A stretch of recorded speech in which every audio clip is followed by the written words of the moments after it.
नमस्कार विद्यार्थी मित्र मैत्रिणींनो, इयत्ता 5वी परिसर अभ्यास भाग 1 चा 23वा धडा संसर्गजन्य रोग आणि रोग प्रतिबंध या धड्याचा स्वाध्याय आपण आता इथे सोडवतोय।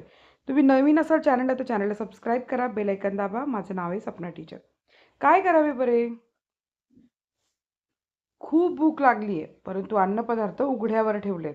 उत्तर, जर खूप भूक लागली असेल आणि अन्नपदार्थ उघड्यावर ठेवले असतील तर ते अन्नपदार्थ खाऊ नयेत, कारण उघड्यावरील अन्नपदार्थांवर माशा, धूळ आणि इतर प्रकारचा सूक्ष्म कचरा बसलेला असतो। उघड्यावर ठेवलेल्या अन्नपदार्थांवर रोग जंतू असण्याचे प्रमाण अधिक असते। जर असे उघड्यावरील अन्नपदार्थ खाल्ले तर आपले पोट बिघडेल, आपण आजारी पडू शकतो, म्हणून उघड्यावर ठेवलेले अन्नपदार्थ खाऊ नयेत। जरा डोके चालवा। डासांची पैदास रोखण्यासाठी कीटकनाशकांची फवारणी करणे, पाणी साचू न देणे यापैकी अधिक चांगला उपाय कोणता आणि का?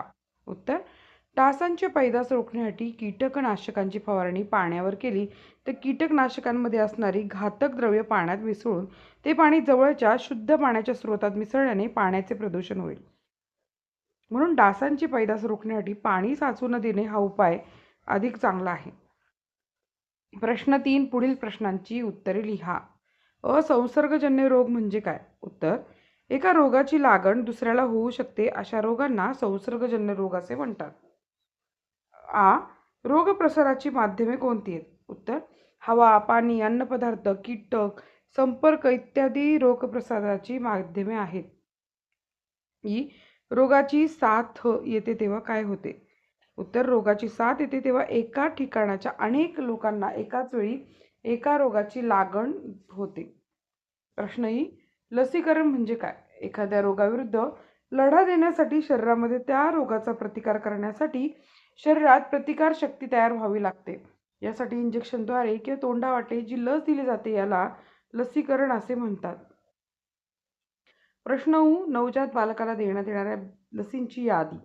नवजात बालकाला देण्यात येणाऱ्या लसी घटसर्प, डांग्या खोकला, धनुर्वात, पोलिओ इत्यादी। प्रश्न क्रमांक 4, पुढील विधाने बरोबर की चूक ते लिहा। आतड्यांच्या रोगांचा प्रसार हवेतून होतो, चूक। काही रोग दैवी प्रकोपामुळे होतात, चूक। प्रश्न 4, पुढे काय रोग दिले आहे त्याचे अन्नातून प्रसार, पाण्यातून प्रसार आणि हवेतून प्रसार असे वर्गीकरण करा। मलेरिया, टायफॉइड, कॉलरा, क्षय, कावीळ, गॅस्ट्रो, हगवण, घटसर्प। उत्तर बघा, हवेतून प्रसार क्षय आणि घटसर्प, अन्नातून प्रसार टायफॉइड, कॉलरा, हगवण, कावीळ, गॅस्ट्रो, पाण्यातून प्रसार टायफॉइड, कॉलरा, हगवण आणि कावीळ। प्रश्न क्रमांक 6, कारणे द्या। गावात कॉलराची साथ पसरली आहे असता पाणी उकळून प्यावे। उत्तर, कॉलरा या रोगाचा प्रसार दूषित पाण्यामुळे होतो।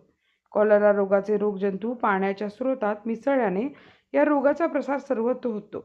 पाणी उकळून प्यायल्याने पाण्यातील कॉलरा रोगाचे रोगजंतू नष्ट होतात, म्हणून गावात कॉलराची साथ पसरली असता पाणी उकळून प्यावे। प्रश्न, परिसरात पाण्याची डबकी होऊ देऊ नये। उत्तर, परिसरात पाण्याची डबकी असल्यास त्या पाण्याच्या डबक्यांमध्ये डासांची पैदास होते।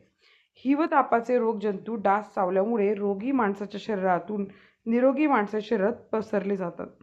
डासांची पैदास रोखली की हिवताप व डेंग्यू यांसारख्या आजारांवर नियंत्रण मिळवता येते, म्हणून परिसरात पाण्याची डबकी होऊ देऊ नयेत। उपक्रम, तुम्ही राहत असलेल्या ठिकाणी आलेली एखाद्या रोगाची साथ याविषयी पुढील मुद्द्यांच्या आधारे माहिती लिहा।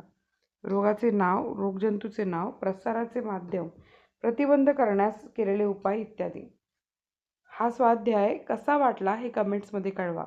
हा व्हिडिओ इथेच संपला। व्हिडिओ आवडल्यास लाईक करा, चॅनलला सबस्क्राईब करा। धन्यवाद मित्रांनो, मैत्रिणींनो।